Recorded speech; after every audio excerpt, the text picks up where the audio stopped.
बेवडा माणूस इतका इज्जत घालस ना, इतली पिली नाही त्या सुधरी राहीन. त्याने रोडना कोपराला पडेल होता पावसाळ्या ना दिवस, वीज चमकी राहीन. तो म्हणे ए मना फोटो नको काढू रे,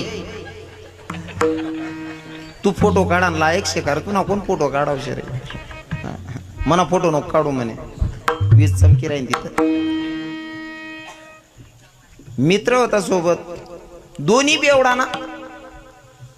नेमकाच घ्यात त्या येरमा डुकी राहता एक, आणि चंद्रमा बरोबर दिखी आणता त्याला येरमा. तो एक म्हणे ए दादा काय रे, होय चंद्र काय येरमा पडी घ्या रे. बेवडा आहेत त्या, काय बी चाव येतील त्या, चंद्र काय येरमा पडी घ्या म्हणे. तो एक म्हणे पडे रे शिलगुदी नको रे, चांगलं नाही वाटस, काढना पडी म्हणे त्याला. बादली सोडली नाही यानी येरमा, भरेल बादली वरून आत्या पाणी मग प्रतिबिंब ते बादली मध्ये की देख रे बरोबर बादली मा अटकेल.